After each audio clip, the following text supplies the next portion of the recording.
The bar was dimly lit, the scent of cheap whiskey lingering in the air, mixing with the distant sound of laughter and clinking glasses. The place wasn't anything special, just another rundown watering hole where off-duty cops came to drink away the weight of their jobs, complain about the system, and let their true selves slip through the cracks of their uniforms. It was the kind of place where people like her weren't welcome. Not because there was a rule against it, not because anyone would dare say it outright, but because the unspoken rules of places like these were louder than any policy. She knew it the moment she walked in. Felt it in the way conversations dipped into silence, in the way eyes lingered on her skin just a little too long, in the way that thick, suffocating tension filled the air as she sat down. She had seen this play out before, in 1,000 different ways, in 1,000 different places. A woman like her, sitting alone, existing in a space where people like her weren't meant to be. And then, right on cue, the inevitable. "Hey, sweetheart, I think you're in the wrong place." A voice, deep, thick with confidence, tainted with amusement, cut through the room like a blade. It wasn't a question. It was a warning, disguised as condescension, dressed up in arrogance. Four officers stood together, uniforms partially unbuttoned, badges still gleaming under the dim lights, the weight of authority dripping from their very presence. The man who spoke took a step closer, his smirk stretching wider as he looked down at her. His friends chuckled, already entertained, already knowing exactly how this was going to play out. She didn't respond, just took a slow sip of her drink. She could feel the heat of their stares, the anticipation, the amusement in their eyes as they waited for her to react, waited for her to make this fun for them. "Did you hear me?" The officer leaned in closer, placing a heavy hand on the bar beside her drink, his breath thick with alcohol and entitlement. "I said, I think you're in the wrong place." Another one laughed. "She hears you, man. She's just playing dumb. They always do." The bartender glanced over, uneasy, but he didn't say a word. He never did. No one ever did. Because in places like this, people knew their place. And if they didn't, they were reminded. "You lost, sweetheart." The first cop tilted his head, pretending to be concerned, but his voice dripped with mockery. "Or did you think you could just walk in here like you belong?" She set her drink down carefully, fingers steady, gaze unwavering. She knew better than to react emotionally. She had played this game before, and she knew exactly how it worked. If she got angry, she'd be aggressive. If she defended herself, she'd be resisting. If she stayed silent, she'd be disrespectful. It didn't matter what she did. The outcome was always the same. One of them chuckled under his breath, shaking his head. "I don't think she gets it. Maybe we should explain it to her." Another took a step forward, blocking her in.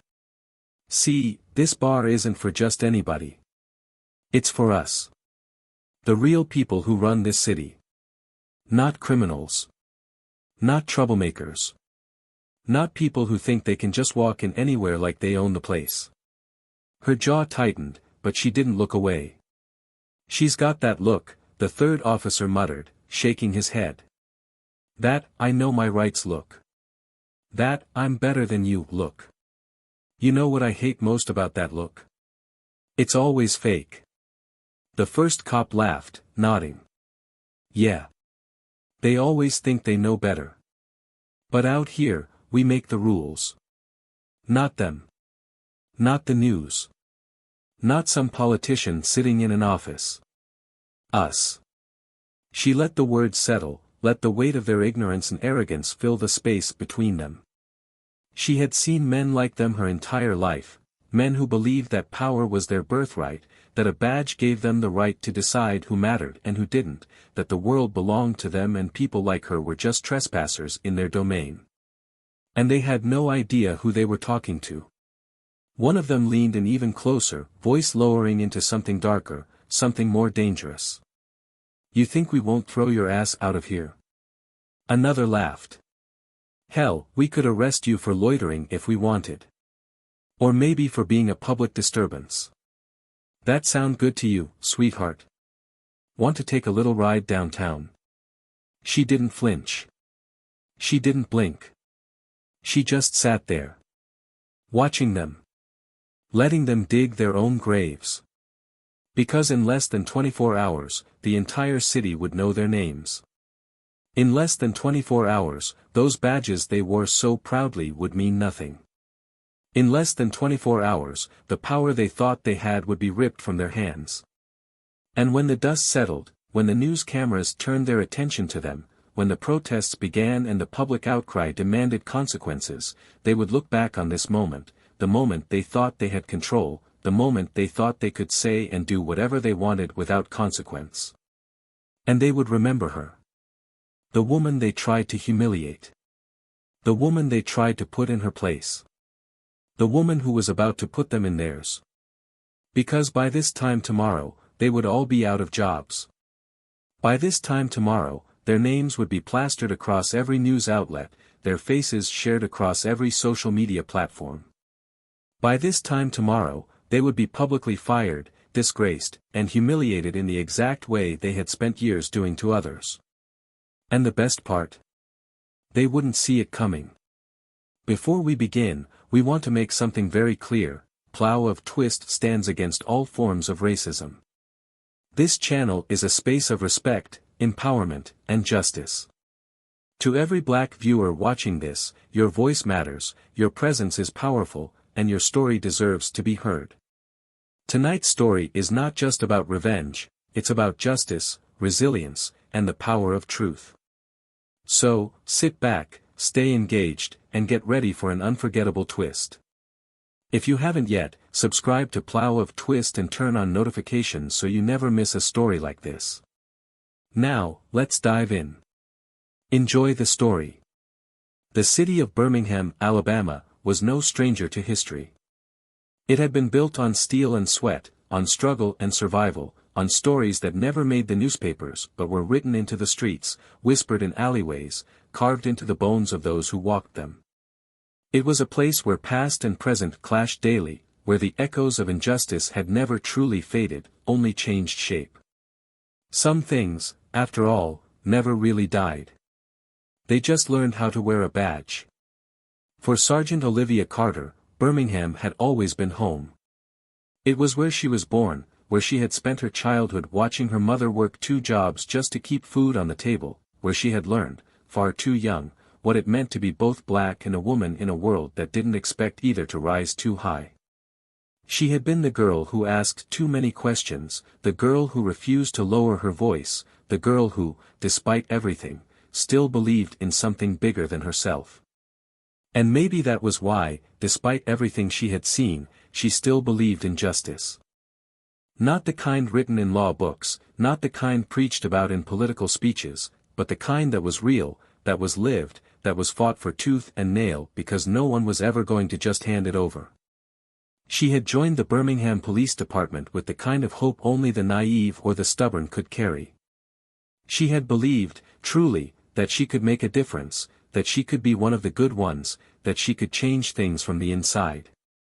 And for a while, she had held on to that hope like a lifeline, even as she was met with the smirks, the comments, the subtle but undeniable message that she didn't belong. She had been the only black woman in her academy class, the only one who had to work twice as hard just to be considered half as good. She had felt it in the way her male counterparts dismissed her, in the way promotions always seemed to slip just out of reach, in the way her successes were questioned and her mistakes magnified. But she had kept her head down, had learned to play the game, had bitten her tongue more times than she could count, all in the name of survival. Then, one day, everything changed. The police chief, a man who had spent decades keeping the city in check, who had never made waves, who had known exactly how to keep the balance between appearances and reality, had retired. And to everyone's surprise, the city had made a bold choice. They had appointed a new chief of police. Her. Not a white man with a history of looking the other way. Not one of the boys who had spent their careers covering each other's backs. Not someone who could be controlled. But her. A black woman. A woman who had spent years being told she would never make it past sergeant, that she would never break through the ceiling placed above her head. And yet, here she was. The news had spread like wildfire, setting the department on fire with whispered conversations, with resentment, with disbelief. Some saw it as progress. Others saw it as betrayal. But for Olivia, it was something else entirely. It was a reckoning. She didn't walk into her new position with illusions. She knew exactly what kind of battle she was stepping into. She had seen the way some of the officers looked at her, the way they tightened their jaws and forced their nods, the way they spoke to her with just a little too much restraint, as if holding back something uglier beneath the surface. And she knew, without a doubt, that some of them were just waiting for her to fail. And 4 of them, in particular, were waiting for far more than that. Lieutenant James, Jim, Harland, Sergeant Matt Brody, Officer Eric Collins, and Officer Steve Halloway. For men who had been in the department long before her, for men who had worn their authority like a second skin, for men who had never once been challenged in their abuse of it. They weren't just bad cops, they were the kind of men who had made entire careers off of intimidation, off of bending the law to fit their own definition of justice, off of ensuring that their power was never questioned. They had built a legacy on control, on knowing that no one above them would ever hold them accountable, that no one below them would dare to try. But Olivia Carter wasn't just anyone. She had been in her position for barely a week when she had found the first file, an excessive force complaint that had been buried, stamped with a dismissive lack of evidence despite the multiple eyewitness accounts. And then another. And another. Complaints spanning over a decade, names of victims who had never seen justice, reports that had been rewritten, tampered with, made to disappear. It was the kind of thing that had been happening for so long, so easily, that these men had stopped even trying to cover their tracks. And that? That was their first mistake. Their second mistake was assuming that she was still the same woman who had learned to keep her head down, who had spent years navigating the system with careful steps, who had once believed that change could happen quietly. Their third mistake, their biggest mistake, was not realizing that their new boss had already decided that their time was up. And yet, even with all of that, even with the weight of her new authority behind her, Olivia knew better than to act rashly. She knew that to go after them too quickly, too obviously, would only give them time to regroup, to spin their own narrative, to turn her into the problem. They would call her emotional. Unstable. They would paint her as a woman on a witch hunt, as someone who didn't understand the job, as someone who was too weak to lead. So she waited. She gathered. She made sure that when she struck, it would be with evidence so undeniable, so damning, that no one, no politician, no union, no ally, could save them. And in the meantime, they did exactly what she knew they would do. They underestimated her. That was how she had ended up in that bar, sitting across from men who didn't yet realize that the ground beneath them was already crumbling. That was how she had ended up watching their faces twist with smug amusement as they spoke to her like she was nothing, like she was just another face they would forget by the end of the night. That was how she had ended up smiling as they made their threats. Because they thought they were untouchable. And in less than 24 hours, they would learn just how wrong they were. The air in the precinct was thick with tension. It wasn't the kind of tension that came from an active case or the everyday pressures of law enforcement. No, this was something else. Something unspoken but palpable. It was the weight of something shifting, of an old power structure cracking just enough to make those who had thrived under it nervous. Olivia Carter felt it the moment she stepped into the building that morning. The glances. The hushed conversations that stopped the second she walked by. The forced, stiff greetings from officers who had never needed to pretend to respect her before. She wasn't stupid. She knew exactly what was happening. She had rattled the cage. It had started small, questions she had begun to ask, files she had started pulling, old cases she had requested to be reopened. She had done it quietly at first, methodically, never giving too much away. But this department wasn't built on subtlety. It was built on loyalty. On silence. On the understanding that there were things you didn't question, things you didn't touch. And Olivia was touching everything.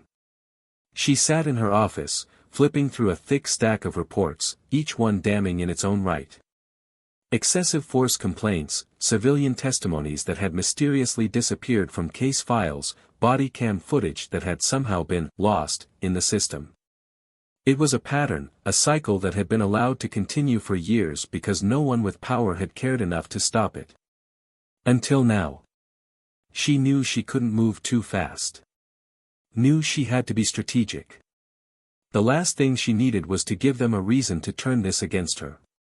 Her office door opened without a knock. Jim Harland stood there, leaning against the frame like he owned the place. There was something in his smirk that made her stomach tighten, something in the lazy confidence of his stance that told her he thought he was still in control. "You've been busy," he said, his voice casual, like they were old friends catching up. Olivia didn't look up right away. She finished reading the last line of the report in her hands before setting it down with deliberate slowness. When she finally met his gaze, she didn't bother smiling. "Is there something you need, Lieutenant?" He stepped inside, closing the door behind him. "Just thought we should talk. Clear the air. You know how rumors spread." She leaned back in her chair, folding her hands in her lap. "What rumors would those be?" Jim shrugged, feigning innocence. "That you're digging into things that don't concern you. That you're looking for problems where there aren't any. That you don't trust your own officers." Olivia held his gaze, unflinching. "I think the real problem is that I finally have a seat at the table. And some people don't like that." Jim chuckled, shaking his head. "See, that's where you've got it wrong. Nobody cares that you're here. What they care about is whether or not you can handle it. And right now, you're making a lot of enemies. Fast." She tilted her head slightly, watching him. "Are you threatening me, Lieutenant?" His smirk widened. "No. Just looking out for you. This job. It's bigger than one person. You start trying to change too much, too fast, and people get defensive. They push back. Hard." She let a beat of silence stretch between them, watching him closely, cataloging every shift in his expression, every flicker of amusement in his eyes. "I appreciate the concern," she said finally. "But I don't scare easy. And I don't back down." Jim let out a slow, exaggerated sigh. "See, that's what I was afraid of." Then, without another word, he turned and walked out, leaving the door open behind him. Olivia exhaled slowly, steadying herself, pushing down the frustration that burned at the back of her throat. She wasn't naive. She knew exactly what this was. A warning. A reminder that men like Jim Harland believed they were untouchable. That they thought they could intimidate their way out of accountability. They were wrong. She picked up her phone and dialed. "Detective Lawson," the voice answered on the other end. "I need you to meet me in my office," she said, her voice firm. "We need to move faster."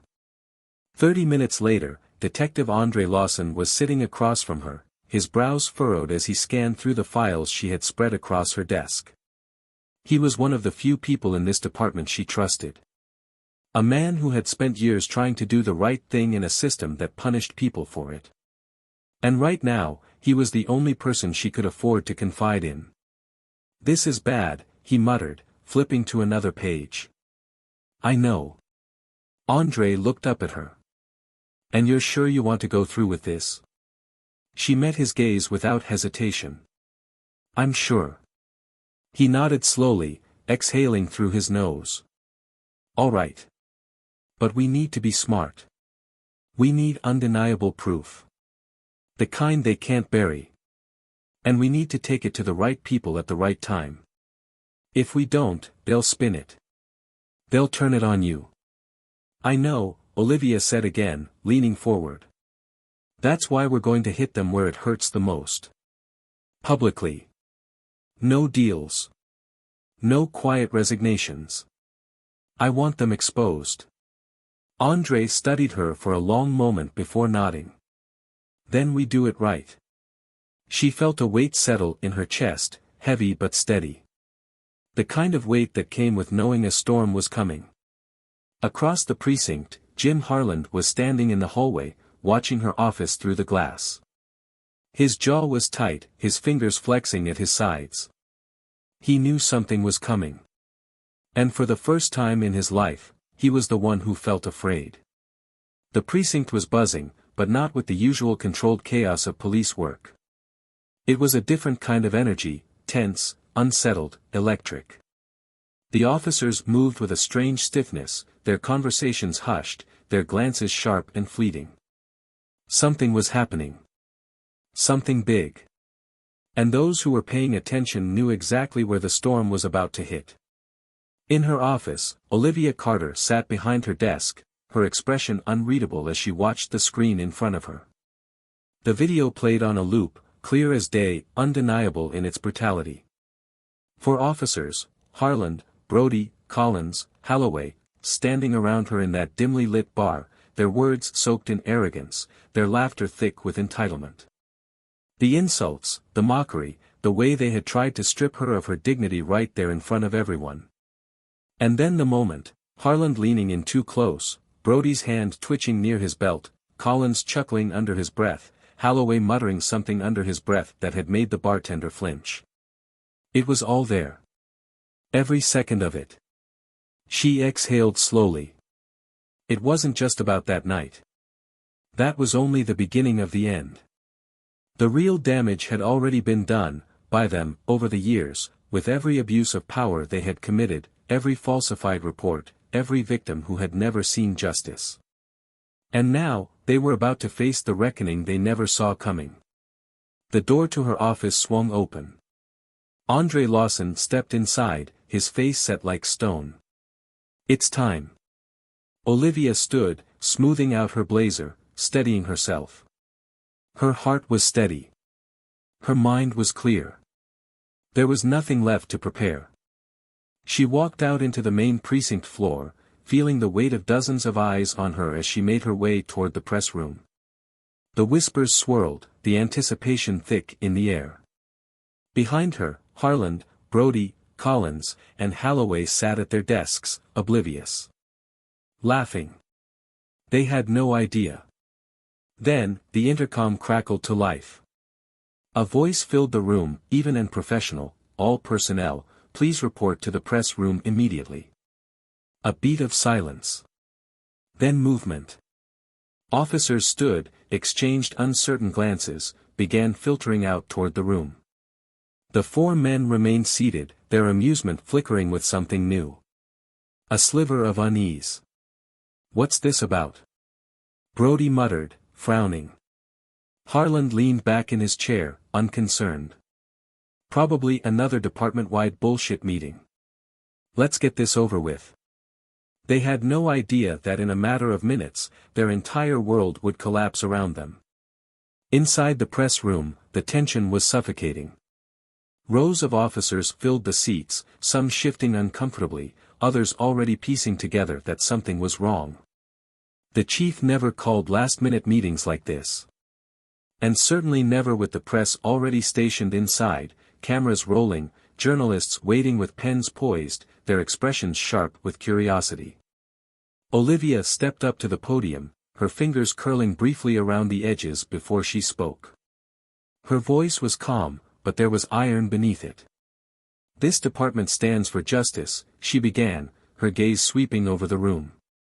At least, that's what it claims to stand for. But justice cannot exist without accountability. And for too long, there have been men in this department who believe themselves above the very laws they swore to uphold. A ripple of murmurs passed through the crowd. A shifting. A sense of movement, of realization. They knew. They just didn't know where this was going yet. I have spent the last few weeks conducting an internal investigation, Olivia continued, her tone unwavering. What I have found is not a matter of simple misconduct. It is a pattern of corruption, of abuse, of power wielded as a weapon against the very citizens we are meant to protect. She let the words sink in, the weight of them pressing into every man and woman sitting before her. Today, that ends. She turned toward the screen mounted on the wall. A single nod. The video played. Silence. Then a wave of stunned reactions as the bar scene unfolded. The officers watched in real time as Harland, Brody, Collins, and Holloway humiliated a woman they thought was just another black civilian, just another target for their petty abuses. And then, the final blow, the moment where Olivia's face clearly became visible in the dim light. Gasps. Sharp intakes of breath. A single moment of realization that cracked through the room like a thunderclap. The four men, still sitting near the back, froze. Harland's smirk vanished. Brody went rigid. Collins clenched his jaw. Holloway's eyes darted toward the exits like a trapped animal. They knew. Before any of them could move, Olivia's voice rang out, cold and final. Lieutenant James Harland, Sergeant Matthew Brody, Officers Eric Collins and Stephen Holloway, you are hereby relieved of duty. Effective immediately. Chaos erupted. Harland shot to his feet. This is bullshit. Brody's face was red, his breath heavy. You set us up. I gave you enough rope, Olivia cut in, her voice sharp. And you hanged yourselves. More voices filled the room, officers murmuring, whispering, trying to process the sheer magnitude of what was happening. Olivia remained still, composed, unshaken. You have spent years abusing your positions, she continued. You have terrorized civilians, falsified reports, engaged in racial profiling, and used this badge as a weapon. I have the evidence. And I am done letting men like you hide behind this uniform. The press was already on fire, cameras flashing, reporters scribbling frantically. Andre stepped forward, papers in hand. As of this moment, all four of you are under internal affairs investigation. You will turn in your badges and weapons now. Silence. Then, Harland laughed. A humorless, bitter sound. This won't stick. We have friends in this department. People in high places. You really think they'll let you? I don't need their permission, Olivia interrupted. And neither does the governor. She stepped aside. The door to the press room swung open. State officials walked in. The Alabama Attorney General. A federal investigator. Officers from Internal Affairs. And then, the final nail in the coffin. From the side door, a line of civilians entered. Faces that Olivia had spent the last few weeks tracking down. Victims. People who had suffered at the hands of these men. People who had been ignored, dismissed, silenced. They weren't silent anymore. This is a setup, Brody hissed. No, this is justice, Olivia corrected. And you're going to feel every inch of it. The Attorney General took the podium, his voice booming across the stunned room. The officers in question are now under federal investigation for civil rights violations and excessive force. Their records have been subpoenaed.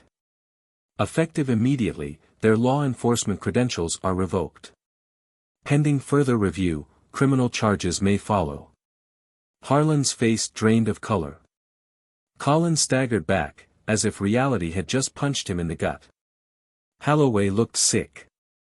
And Olivia? She watched.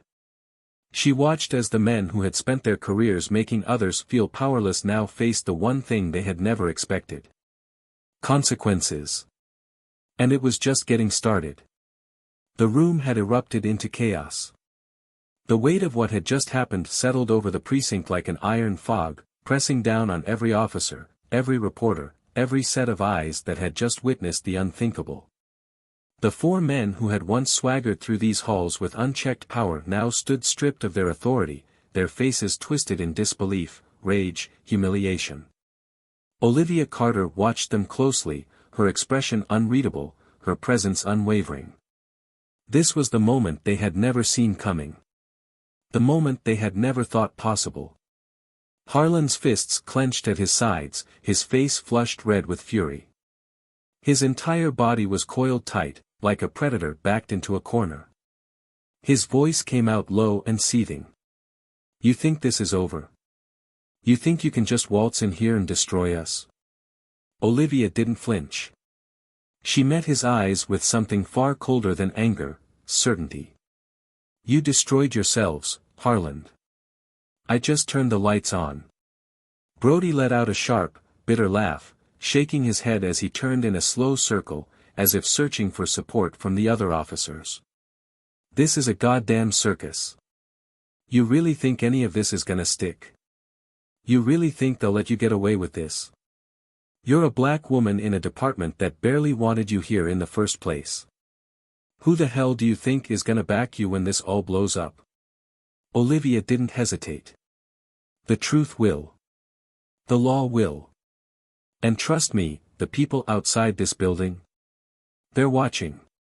They're listening. And they're done staying silent. Colin's voice was tight, his hands trembling just slightly. You don't understand what you've done. You're not just coming for us, you're coming for the entire system.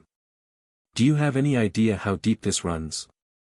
Do you really think we were acting alone?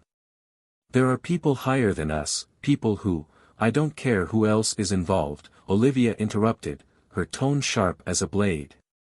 I'm not stopping with the four of you. Every dirty cop in this department is on notice. Every cover-up, every abuse of power, it all ends today. Holloway, the quietest of the four, finally spoke, his voice lower, almost pleading. You don't get it. You're not safe. You think you've won, but this department, this whole system, it doesn't change overnight. And people like us? We don't just disappear. Olivia took a step forward, her eyes locked onto his. Neither do people like me. And the difference between us, Holloway? I'm not afraid of the light. The Attorney General's voice cut through the tension. Enough. Officers, you will be escorted out of this building immediately. You will comply, or additional charges will be added to your case. For a second, no one moved. Then Harland let out a slow breath, his chest rising and falling in a measured effort to keep himself from exploding. He looked around, searching for any last remnant of control, any leverage, any escape. But there was none. The cameras were still rolling. The press was still scribbling notes. The entire city was watching. And the people he had spent his career bullying, intimidating, dehumanizing? They were watching, too. The doors at the back of the room opened. Two uniformed officers stepped in, their postures stiff, professional. But there was something else in their eyes. Something that hadn't been there before. Recognition. A shift. A realization that for the first time, the balance of power wasn't on the side of men like Harland and Brody. One of the officers, Detective Alvarez, a man who had once stood in the shadows while these four operated unchecked, took a step forward, nodding toward them. Badges and weapons. Now. Harland's jaw tightened. He hesitated, eyes darting around, desperate for something, anything that would stop this. But there was no way out. Slowly, reluctantly, he reached up and unpinned his badge, the metal suddenly feeling like dead weight in his hands. He set it down on the table in front of him, his fingers tightening around it for a second too long before finally letting go. One by one, the others followed, their expressions dark, their pride bleeding out of them with each movement. When the last badge was set down, Alvarez gestured toward the exit. Let's go. Harland hesitated, then took a slow step forward. His eyes locked onto Olivia's, and for the first time, the rage was laced with something else. Something almost like fear. You think you won today, he murmured. But you just made yourself a target. This city doesn't like people who step out of line. And neither do the people who run it. Olivia didn't blink. Then I guess they'll just have to get used to it. Harland held her gaze for a moment longer, then turned and walked toward the door. One by one, the others followed, their steps heavy, their shoulders set in stiff, forced defiance. But there was no hiding it. No masking the humiliation, the loss, the undeniable truth that they had lost. The doors closed behind them. Silence. And then, like the breaking of a dam, voices erupted. Reporters firing off questions, officers murmuring among themselves, the entire room trying to process what had just happened. André stepped up beside Olivia, his voice low but steady. That was the hardest part. She exhaled slowly, her eyes still on the doors. No. The hardest part is what comes next. Because this wasn't over. Not by a long shot. The precinct had transformed into a pressure cooker of barely restrained tension, a space filled with uncertainty, where power had shifted in a way that no one had expected, and yet, everyone knew there would be consequences. The removal of Harland, Brody, Collins, and Holloway was not just a singular event, it was a reckoning, a moment that sent ripples through every corridor, every squad room, every whispered conversation between officers who had, for years, operated under the unspoken belief that they were untouchable. Now, that illusion had shattered, and in its place was something unfamiliar, something dangerous to those who had benefited from the silence and complicity that had ruled this place for far too long. Olivia Carter could feel it, could sense the weight of shifting allegiances, of men who were scrambling to figure out where they stood now that the rules had changed. Some were quiet, observing, uncertain whether they should align themselves with her or wait to see how the fallout settled. Others were resentful, the kind who saw her actions as betrayal, the kind who would rather burn this department to the ground than let her redefine what justice meant inside these walls. And then there were the ones who had always known the truth, the ones who had kept their heads down, who had learned to survive by staying out of the way, who had spent their careers swallowing their frustrations because they knew that speaking out would cost them everything. Those men were watching her now, too, but with something different in their eyes. Something that looked dangerously close to hope. She didn't linger in the press room for long. The weight of the cameras, the relentless questions from reporters trying to extract sound bites for their headlines, the murmuring officers who weren't sure whether to be impressed or afraid, it was too much noise, too much energy buzzing in a way that she didn't want to face yet. Instead, she turned on her heel and strode back toward her office, letting André handle the chaos she had just set in motion. But the moment she stepped inside and shut the door behind her, a sharp, deliberate knock came at the wood, cutting through the momentary silence before she even had a chance to exhale. She clenched her jaw, already bracing herself for whatever was coming next. She had been waiting for this. "Come in." The door swung open, and Captain Ray Caldwell stepped inside, his presence filling the room in a way that was impossible to ignore. He had always been a man who commanded quiet authority, someone who had spent decades navigating the thin line between law and politics, a survivor who had learned how to adapt rather than challenge the system outright. He wasn't a bad cop, but he wasn't exactly a good one either. He was a realist, a man who had made peace with the way things worked, who had never seen the point in fighting battles he knew he couldn't win. But today, he had stepped into her office, closing the door behind him with deliberate finality, his expression unreadable. That meant he had something to say. And Olivia was already preparing herself for the weight of it. "Hell of a move you pulled out there." His voice was steady, but there was something else beneath it, something assessing, something that suggested he was still trying to decide exactly where he stood on all of this. Olivia didn't flinch, didn't waver.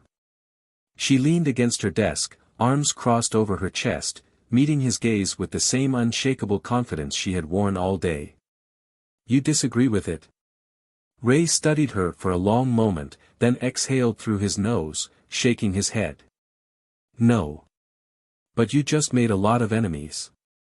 And I don't mean the 4 you just walked out of here. I mean the ones above them. The ones who don't show their faces, but who pull the strings behind the scenes. The ones who've made sure men like Harland could do whatever they wanted for years without ever facing a damn consequence. She didn't let his words shake her, but she didn't dismiss them either. She knew he was right. She knew exactly what she had just started. But there was no turning back now, no undoing what had been set in motion. I know. Ray took a slow step forward, his expression shifting from detached observation to something closer to concern, something that suggested he wasn't just here to warn her, but to give her a choice. They're going to come for you. Maybe not today, maybe not tomorrow, but soon. You embarrassed them. You put their people on blast, in front of the whole damn city. You don't just do that and walk away unscathed. Olivia tilted her chin up slightly, her voice unwavering. Let them come. Ray let out a low chuckle, shaking his head, but it wasn't amusement, it was something closer to disbelief. You remind me of your old man, you know that. The mention of her father was an unexpected blow, a name she hadn't heard in this building for a long time. Malcolm Carter. A detective who had once been one of the best in Birmingham, a man who had believed in justice before justice turned its back on him, a man who had fought too hard, spoken out too loudly, and had been silenced for it. He hadn't been fired, hadn't been formally disgraced, but they had made sure he never rose beyond where they wanted him. They had pushed him aside, ignored his achievements, made it impossible for him to move forward until he had no choice but to leave. Olivia had spent her entire life remembering that lesson, knowing that power didn't play fair, that doing the right thing came with consequences. But she had also spent her entire life deciding that she wouldn't be afraid of those consequences. Ray sighed, rubbing a hand over his face. I respected your father. He was a good cop. But he didn't play the game. And this city, he let out a slow breath, shaking his head. This city chews up people who don't play the game. Olivia didn't hesitate, didn't let doubt creep into her voice. Maybe it's time someone broke the damn game. Ray studied her for a long moment, and something shifted in his expression. It wasn't the usual resignation she had seen in him before, wasn't just the careful detachment of a man who had spent too many years watching battles he knew he couldn't win. It was something different. Something she had never seen before in his eyes. Something that looked dangerously close to belief. He nodded once, stepping back toward the door. You ever need backup, you let me know. Then he was gone. She let out a breath, sinking into her chair, pressing her fingers against her temples. Ray was right. She had pushed too far, too fast.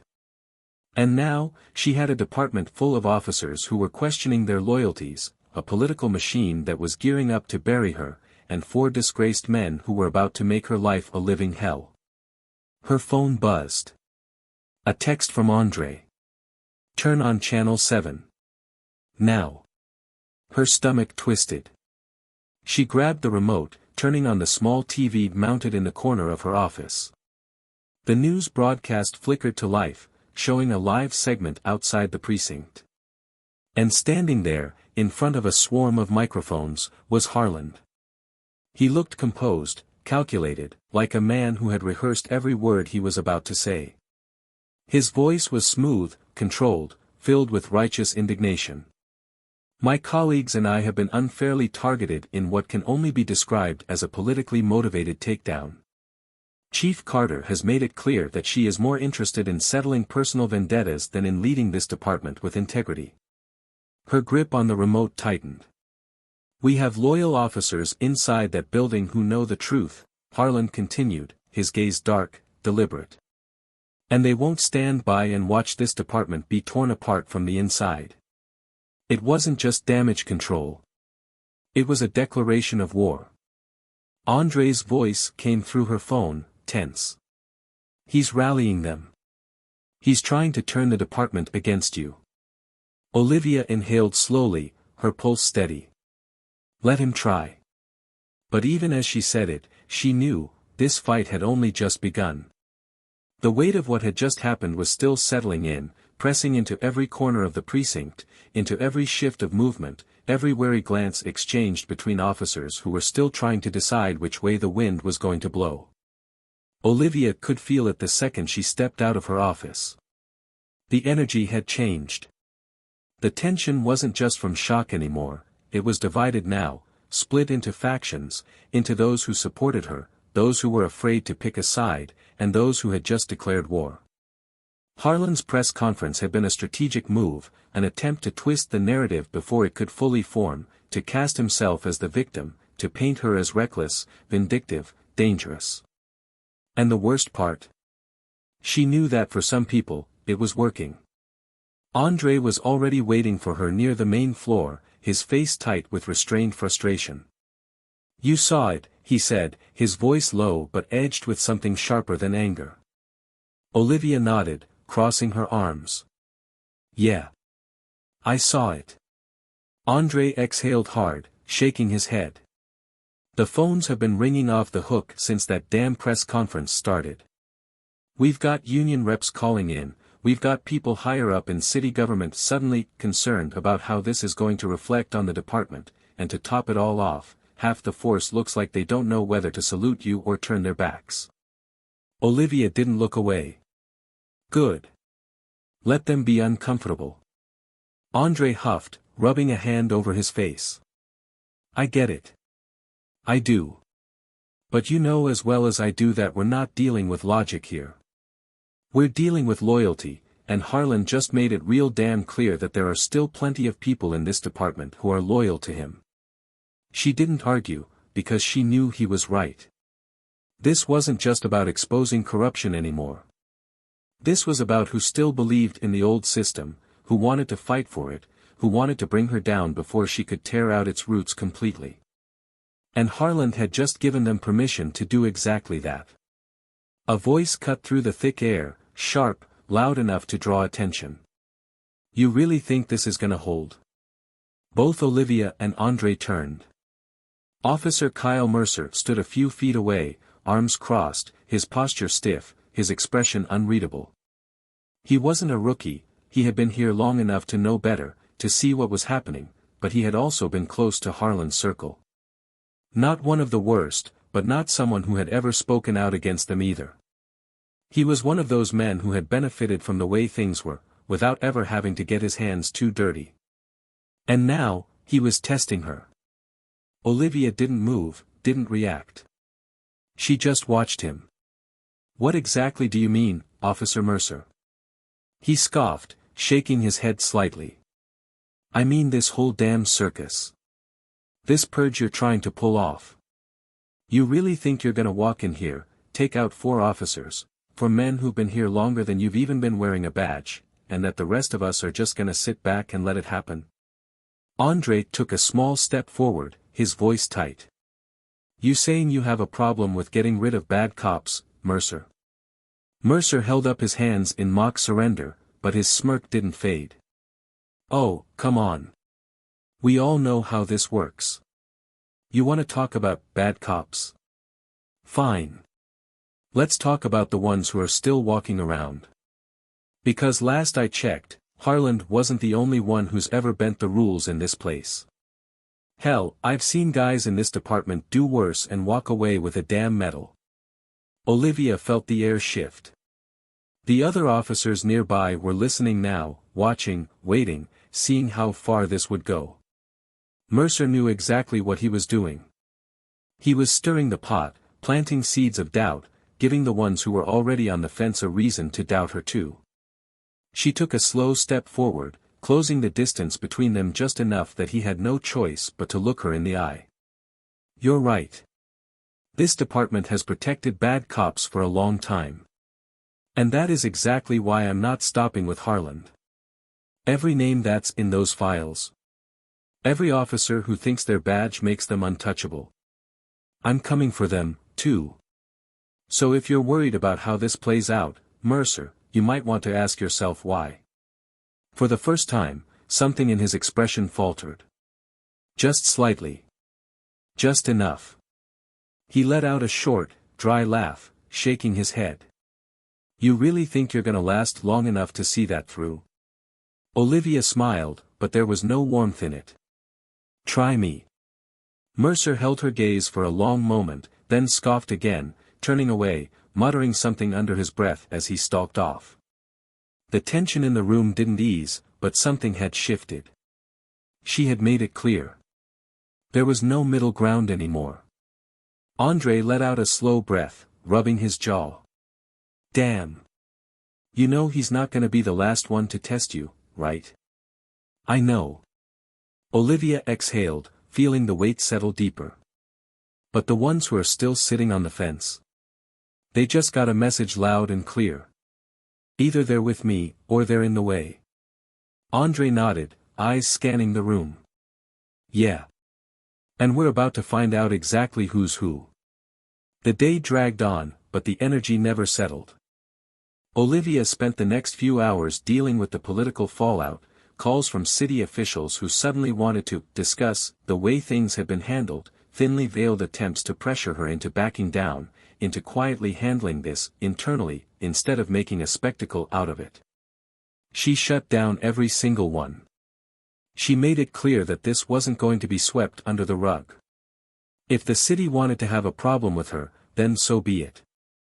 But by the time she finally stepped into her office, the exhaustion was starting to weigh on her. She barely had time to sink into her chair before her phone buzzed again. A new message from an unknown number. It was a video. She clicked on it, and the screen filled with grainy footage, security camera footage, judging by the angle. The timestamp in the corner was from an hour ago. The image showed a dark alley, a figure standing alone, leaning against the wall, smoking a cigarette. Harland. Then, out of the shadows, another figure appeared. The resolution wasn't clear enough to make out details, but Olivia's blood ran ice cold when she saw what happened next. The second figure handed Harland an envelope. Harland took it, flipping through the contents before nodding, before shaking the person's hand. Then the video ended. A message popped up underneath it. He's making moves. And you're running out of time. Her heart pounded as she stared at the screen, her pulse quickening. Who had sent this? Who else was watching? And what the hell had Harland just been paid for? The weight of the message settled over Olivia like a stone in her chest, pressing, tightening, filling her with the kind of anticipation that came when you knew you were standing at the edge of something dangerous. The video replayed in her mind even after she had closed the screen, the grainy image of Harland taking that envelope, shaking that hand. It wasn't just a transaction. It was a move, a declaration that this wasn't over, that he was still pulling strings in the background, still working angles, still trying to turn this whole thing around in his favor. And whoever had sent her the footage, they wanted her to know. They wanted her to see it coming. Andre was already knocking on her door before she could even process what to do next. She didn't need to call him. He knew something was wrong the second he saw her face. He stepped inside without waiting for an invitation, his expression hardening the moment she pushed the phone toward him. He grabbed it, watching the video in tense silence, his jaw tightening, his breath slowing. Then he let out a low, humorless chuckle, shaking his head. He's making deals. He's getting help. Olivia nodded, exhaling through her nose, her mind already racing through the possibilities. The question is, who's backing him now? Andre tossed the phone onto her desk, rubbing a hand over his face. I can think of a few names. People who benefited from him keeping things under control. People who are probably real pissed off that you just upended their whole operation. Her fingers tapped against the desk, tension thrumming in her veins. Whoever it is, they're not wasting time. That meeting happened an hour ago. We're already playing catch-up. Andre sat down heavily, leaning forward, elbows on his knees. We need to find out what was in that envelope. That wasn't just hush money. That was a plan. He's setting something in motion, and if we don't figure out what it is before it lands, we're gonna be on the defensive. Olivia's mind was already assembling the pieces, already moving through the angles. We need a name. We need to know who the hell he met with. Andre nodded, standing abruptly, his movements quick, sharp, the way they always got when he was processing something big. Give me a few hours. I'll check our sources, see if anyone's talking. Olivia exhaled slowly. Make it quick. Because if Harland's making moves, that means we're running out of time. Andre gave her a hard look, then disappeared through the door, leaving Olivia alone with the weight of what was coming. She stared down at her desk, at the mess of reports, the files, the weight of everything she had started pressing down on her. This wasn't just about Harland anymore. This was bigger. The precinct had already shifted into something fractured, something volatile. She could feel it in the way people watched her now, not just with caution, but with calculation. There were officers who had been waiting for this moment, waiting to see how far she would go, waiting to decide whether they would stand with her or against her. And then there were the ones who had already chosen. She was barely out of her office when she saw them. A group of officers gathered near the break room, their voices too quiet, their glances darting toward her the second she stepped into view. She didn't stop, didn't acknowledge them, but she felt their eyes following her. One of them, Detective Randall Vaughn, didn't bother pretending he wasn't watching. He was an older officer, one who had been comfortably neutral for years, someone who had been careful never to align himself too closely with Harland but had never stood against him either. But now, the way he was looking at her, the way he was measuring her, it told her everything she needed to know. She stopped, turned slightly toward him. Something you want to say, Vaughn? He smirked, tilting his head slightly, arms crossed. Just wondering how long you think you're gonna last before the city decides you're more trouble than you're worth. She didn't blink. Guess we'll find out, won't we? Vaughn let out a low chuckle, shaking his head. This place doesn't like change, Carter. And it sure as hell doesn't like people who don't know how to play the game.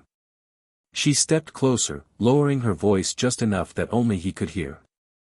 I know exactly how this game works. And I also know that a lot of people in this building have gotten real comfortable thinking they don't have to answer for what they've done. Vaughn's smirk faltered just slightly, just enough for her to see the cracks beneath it. She leaned in, voice colder now. If you've got something to say, say it. Otherwise, stay the hell out of my way. For a second, Vaughn said nothing. Then he exhaled sharply, shaking his head, stepping back. Your funeral. He turned, walking away, and Olivia watched him go, watched the others exchange glances before scattering. She wasn't just fighting Harland. She was fighting all of them. The next few hours passed in a blur of damage control. More calls. More questions from city officials who were suddenly very concerned about how this was going to impact public perception. More pressure from people who wanted her to quiet things down before it turned into a full-blown crisis. Olivia didn't give them what they wanted. She didn't offer reassurances. She held her ground, made it clear that this wasn't going to be handled behind closed doors, that the days of sweeping things under the rug were over. But she knew that wasn't enough. Because Harland wasn't just trying to fight back. He was trying to win. By the time Andre returned, his expression was grim. He didn't waste time. We got a name. The guy who met with Harland. Daniel Briggs. Olivia's stomach tightened. She knew that name. Everyone knew that name. Briggs wasn't a cop. He was a fixer, a man who operated in the spaces between law and power, someone who brokered deals for the kind of people who didn't like getting their hands dirty. He was the guy people went to when they needed a problem to go away. Andre tossed a folder onto her desk. Briggs has ties to city officials, developers, money guys, the kind who don't care who runs the department as long as it benefits them. If he's involved, it means Harland isn't just looking to clear his name. He's looking to flip this whole thing on you. Olivia opened the folder, scanning the contents, her mind already moving 3 steps ahead. Harland was positioning himself. Briggs was helping him do it. And she was about to find out just how far they were willing to go. Her phone buzzed again. Another message from the unknown number. He's not just fighting back. He's planning something bigger. Watch your back. Olivia's grip tightened around the phone. This wasn't just a battle for the department anymore. This was a war for who would control the city itself. The storm that had been brewing finally broke. It didn't come with a sudden explosion or a dramatic confrontation, it unraveled piece by piece, the way all true power struggles do. Harland had made his move, but what he hadn't counted on was that Olivia was already 3 steps ahead. She had spent the last few days watching, waiting, gathering every piece of leverage she needed. Briggs had been a dangerous player to enter the field, but Olivia knew something that neither he nor Harland had anticipated. When men like Briggs got involved, it was never about loyalty. It was about business. And when business became too risky, they cut their losses. Andre had done the digging, had followed the money, had found the weak point. Harland wasn't just trying to clear his name, he was trying to secure his position again, to align himself with enough power that Olivia would be forced out, silenced, replaced by someone who would put things back the way they were. The envelope, the meeting, the quiet deals, it had all been leading to one thing. But Olivia beat him to it. She made sure that every step he took was a step into his own downfall. She walked into the press conference that night with her head held high, the cameras flashing, the journalists leaning forward, waiting, sensing that something was coming. She had played this carefully, ensuring that when she stepped up to the podium, she wasn't just delivering another statement, she was ending the war before he even realized he had lost. Loyalty to this department should never come before loyalty to justice, she said, her voice steady, measured. And justice does not serve personal interests.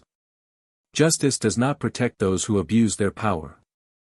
And justice does not allow corruption to continue unchecked. Then she dropped the bombshell. The evidence. The financial records linking Harland to under-the-table deals that stretched back years.